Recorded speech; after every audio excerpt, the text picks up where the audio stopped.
एक नई वीडियो के साथ आज मैं फिर हाजिर हूं, आपका होस्ट दोस्त क्रांति जोशी। आपका स्वागत करता हूं मेरे बीमास्टर में, जिसमें हम लेके आते हैं वर्ल्ड अफेयर्स और डिफेंस की दिन भर की टॉप खबरें। तो चलिए जान लेते हैं। ये वीडियो आगे चल के बहुत ही खास होने वाली है, क्योंकि आगे चल के आपको काफी गिफ्ट्स मिल सकते हैं। तो इस वीडियो को शुरू से अंत तक देखिएगा। अपनी सबसे पहली खबर की बात करेंगे, तेजस MK2 की तरफ से आ रही है। कुछ दिनों पहले मैंने आपको बताया था कि प्रोजेक्ट डिले हो सकता है, क्योंकि इसके लिए जो भारत ने सोचा था और HAL ने सोचा था कि इसके लिए कंसोर्टियम बनाएंगे, इसमें प्राइवेट कंपनी भी सामने आएगी, पर अब HAL को ही सारा पार्ट करना पड़ रहा है।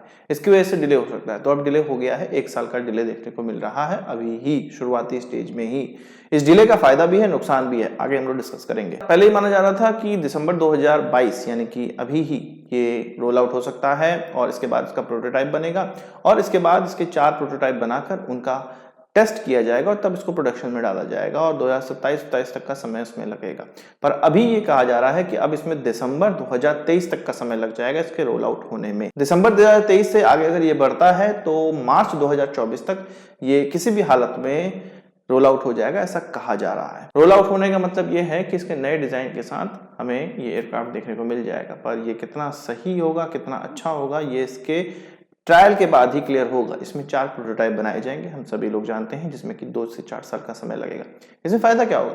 फायदा ये होगा कि पहले अभी तक ये माना जा रहा था कि इसमें 75% कंपोनेंट भारत में बने हुए होंगे, पर जब 1 साल का इसमें डिले होगा, इससे 82% कंपोनेंट इसमें भारत में बने हुए मिल जाएंगे। ऐसा कौन सा कंपोनेंट है जो कि बढ़ जाएगा? वो ये है कि इसमें इंजन जो लगने वाले हैं वो भारत में ही अब बनने लगेंगे। F414 इसमें लगेगा, आपको सभी को पता है, GE के द्वारा बनाया जाता है। HAL का GE के साथ MOU हुआ है कि इसके इंजन को भारत में ही बनाया जाएगा। कहा तो ये जा रहा है कि टेक्नोलॉजी ट्रांसफर के तहत बनाया जाएगा, पर ऐसा होगा नहीं। बहुत से पार्ट US से आएंगे और उनका असेंबली भारत में की जाएगी। पर हाँ, ये हो सकता है कि अगर असेंबली भारत में की जाएगी तो छोटे मोटे MSME हैं उनको काम मिलेगा, जिससे कि हमारे भारतीय कंपोनेंट्स में बढ़ेंगे। इसीलिए तो 75 से केवल 82% हो रहा है, पूरा 100% नहीं हो रहा है। हालांकि पुराने वीडियोस में मैंने ये भी कहा है कि इससे भी ज्यादा डिले होगा, और होगा ही, आप सभी को पता है। इसके लिए निराश होने की आवश्यकता नहीं है, चीजों को एक्सेप्ट करने की आवश्यकता है। बहुत से लोग कमेंट में कहते हैं कि आप नेगेटिव बातें कर रहे हैं। ये नेगेटिव बातें नहीं है, ये सच्चाई वाली बातें हैं, और हमें डिले देखने को मिलेगा। इसके लिए हमें तैयारियां करनी है कि वो डिले देखने को ना मिले। हम तो यही चाहेंगे कि डिले ना मिले, पर ऐसा होता है, कोई भी नया प्रोजेक्ट होता है तो ऐसा होता ही है। अब बात कर लेते हैं इजराइल की कंपनी इजरायली एरोस्पेस इंडस्ट्रीज की, जो कि भारत में अपना एक सब्सिडरी अब खोलने वाली है, जिसको कि एरोस्पेस सर्विसेज इंडिया के नाम से जाना जाएगा।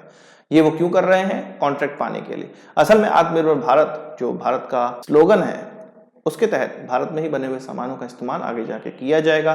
तो इसी चीज को भुनाने के लिए इजराइल की इस कंपनी के द्वारा अपना सब्सिडरी खोल दी गई है। अब इजराइल से हर चीजें डील करना बहुत ज्यादा आसान हो जाएगा। इसी सब्सिडरी को सारा काम मिलेगा, क्योंकि भारत में ही ये बना रही हैं।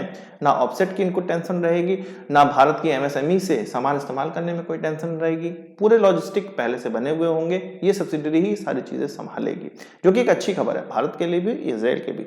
इजराइल के जो कॉन्ट्रैक्ट छोटे मोटे हो सकता है भारत में उत्पादन ना होने की वजह से छूट जाते हों, या जॉइंट वेंचर बनाने में प्रॉब्लम होती है, इस सब्सिडरी के होने की वजह से उनको कोई भी प्रॉब्लम नहीं होगी। भारत के साथ वो आसानी से डील कर पाएंगे। हथियारों की बात ही चली है तो भारत अमेरिका, रशिया दोनों से हथियार खरीदता है। इजराइल फ्रांस से भी हथियार खरीदता है।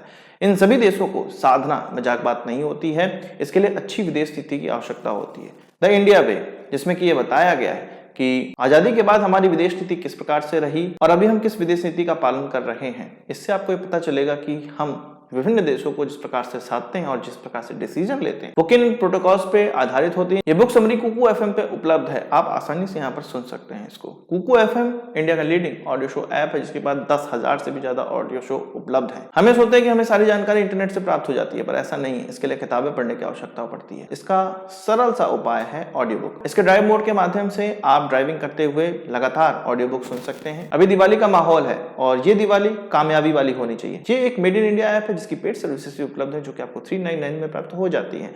अगर आप ये दिवाली 50 कोड इस्तेमाल करते हैं तो यही सारी सर्विसेज आपको 199 में प्राप्त हो जाएंगी। साथ ही आपको कार, गोल्ड कॉइन, 10 लाख से भी ज्यादा के गिफ्ट वाउचर प्राप्त हो सकते हैं। तो अभी डिस्क्रिप्शन में जाइए, कुकू FM को डाउनलोड करिए। हथियारों की प्रोक्योरमेंट की बात ही चली है तो लगभग 7 से 8 लाख करोड़ के हथियार, भारतीय हथियार 7 से 8 सालों में खरीद लिए जाएंगे। ये हमारे अभी करंट के आर्मी चीफ के द्वारा कहा गया है एक स्पीच में, डिफेंस एक्सपो की ही स्पीच में वो कह रहे थे। असल में 47,000 करोड़ रुपए की अभी तक हमने भारतीय सामान खरीदे हैं इस साल, और ये कहा जाता है कि ये लगभग 67% है भारतीय बजट का, जो कि हथियारों के लिए रखा गया था। यानी कि कुछ 70,000 करोड़ के हथियार इस बार हम लोगों ने खरीदे हैं, इस साल हमने खरीदे हैं। 7-8 सालों में ये जो बजट है वो भी धीरे धीरे बढ़ जाएगा और 7-8 सालों में 7-8 लाख करोड़ के हथियार खरीदने का मतलब ये है कि ऑन एन एवरेज एक साल में हम 1 लाख करोड़ के भारतीय हथियार खरीदेंगे। अगर भारतीय सामान इसमें नहीं खरीदे जाएं तो बहुमूल्य धनराशि सोचिए कितनी भारत से बाहर चली जाएगी। इनमें हमारे एयरक्राफ्ट, इनमें हमारे वॉरशिप्स और इनमें हमारे आर्टिलरी गन्स, ये सबसे ज्यादा महत्वपूर्ण होने वाले हैं, जो कि भारत में बहुत धड़ल्ले से आगे 7-8 साल में बनाए जाने लगेंगे। इनसे MiG-29, इसके अलावा जैगुआर, मिराजेस को रिप्लेस किया जाएगा। और किसके द्वारा रिप्लेस किया जाएगा? तेजस MK2 के द्वारा। आर्टिलरी गन की बात चली है तो कल्याणी ग्रुप के द्वारा अब गुजरात में सबसे बड़ी आर्टिलरी गन की फैक्ट्री खोली जा रही है। इस पर काम स्टार्ट कर दिया गया है।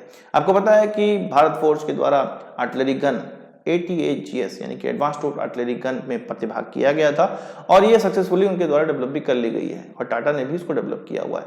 बहुत ही जल्द उनको कॉन्ट्रैक्ट प्राप्त होने लगेगा और इस कंपनी ने यूएस की कंपनी जनरल डायनेमिक्स के साथ भी कोलैबोरेशन किया है, MOU साइन किया है। उनकी भी कुछ टेक्नोलॉजी पर ये काम करने वाले हैं। धीरे धीरे ये अपने पोर्टफोलियो को बड़ा करने वाले हैं, जिससे कि इनका एक्सपोर्ट भी बढ़ेगा और साथ ही साथ भारत को ये जो हथियार देने वाले हैं उसमें भी वृद्धि होगी।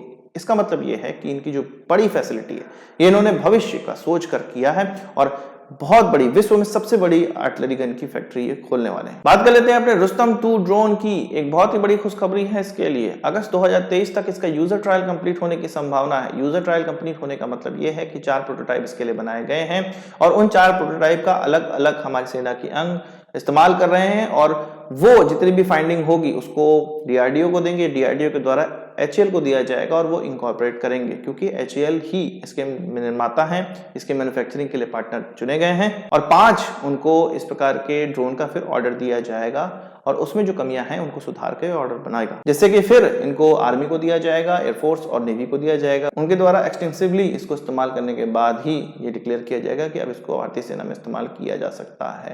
यानी कि लगभग 1 साल का समय और है, यानी कि केवल 1 साल का समय है। रुस्तम 2 के लिए पूरे ट्रायल कंप्लीट हो जाएंगे। रुस्तम 2 का ही एक वेरिएंट और बनाया जा रहा है जो कि आर्म्ड वेरिएंट है और उस पर भी पैरेलली काम ही चल रहा है। केवल हथियार तो उसमें इंक्लूड करने हैं, जल्दी हो जाएगा। बात करते हैं भारत डायनेमिक्स लिमिटेड की, जिसने की डैसॉल्ट एविएशन के साथ एक MOU साइन किया है। MOU किस तरह का कि राफेल में BDL के बनाए जाने वाले प्रोडक्ट को इनकॉर्पोरेट किया जा सके, इंटीग्रेट किया जा सके। असल में BDL के द्वारा 100 मिसाइल और अस्त्र मिसाइल बनाई जाती है, जो कि ऑलरेडी Su-30 MKI के लिए बनाई गई है, इंटीग्रेट की जा रही है। अब इसको राफेल में भी करना है। अब राफेल में करने के लिए इसका फायर कंट्रोल रडार के साथ समन्वय होना बहुत ज्यादा आवश्यक है। फायर कंट्रोल रडार के साथ समन्वय बनाने के लिए इसका सोर्स कोड की आवश्यकता है, तो इसके लिए MOU साइन करना ही पड़ता है। तो अब सोर्स कोड इसके हमें मिल पाएंगे और हम या BDL इसमें देसी हथियार लगा पाएंगे। और हाँ, डिस्क्रिप्शन में दिए गए लिंक से कुकू FM को जरूर डाउनलोड कर लीजिए। दिवाली 50 का इस्तेमाल करिए, आधे दाम पे सर्विसेज पाइए, साथ ही साथ कार, गोल्ड कॉइन और 10 लाख से ज्यादा के गिफ्ट वाचर जीतने का मौका पाइए। आज की इस वीडियो के लिए बस इतना ही। आशा करता हूं आपको वीडियो पसंद आया होगा। आपको एक बड़ा हमसे जोड़ देंगे। इस वीडियो से किस वाले से जाओ कमेंट बॉक्स में जोड़ लाइएगा और यदि आपने हमारा चैनल सब्सक्राइब नहीं किया उसे भी कर लीजिए, क्योंकि हम इस प्रकार की वीडियो लाते रहते हैं। नमस्कार, थैंक यू, जय हिंद।